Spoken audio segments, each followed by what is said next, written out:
Итна промена на Законот за полиција, Законот за внатрешни работи, работни односи и кривичниот законник побараа денеска полицајците кои излегоа на протест во Струмица.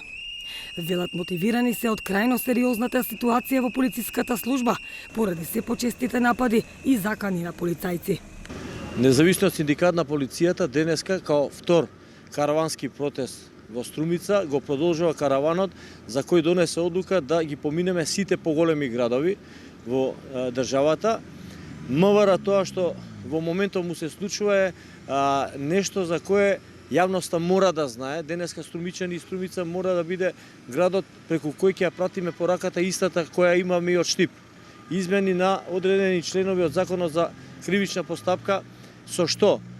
полицаецот од кој 760 во изминатите 5 години беа напаѓани, не може да биде напаѓан. Луѓето што напаѓале полициски службеници да бидат со благи казни, а од друга страна да се појавува што поголема бројка на напади врз полициски службеници, затоа што казните се многу минимални во однос на она што заслужуваат. Као што кажа министерот, нападот врз униформа е напад врз државата, односно врз Македонија. Денеска, покрај мото пешачкиот протест во делот на трговскиот центар Глобал,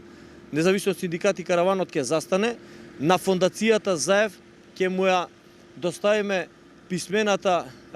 форма на барањето, преку кое ќе побараме да она што го направи во изминатиот период од 10 дена донација од неколку мотори, односно моторчиња на Министерството, да направи донација во фондот за здравствено, односно преку Министерството за внатрешни работи има одредена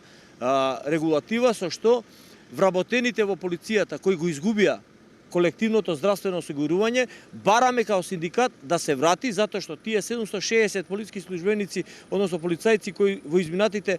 5 години беа повредувани, сами си го плаќаа нивното здравствено осигурување, нема колективно осигурување, така да еден огромен број на полициски службеници се соочија со реална вистинска проблематика од типот на дополнително финансиско изложување, од причина што го немаме и го изгубиме тоа колективно осигурување, така да мислам дека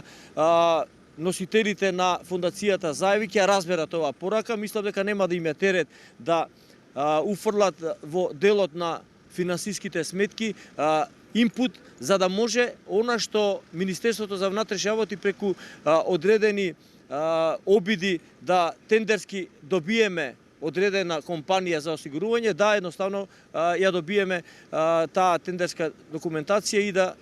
понатака продолжи со колективно осигурување во рамките на Министерството за внатрешни работи. По протестот во Струмица, независниот синдикат на полицијата продолжува со серијата протести во уште неколку градови во источниот и западниот дел на државата, додека централен протест ќе се организира во Скопје.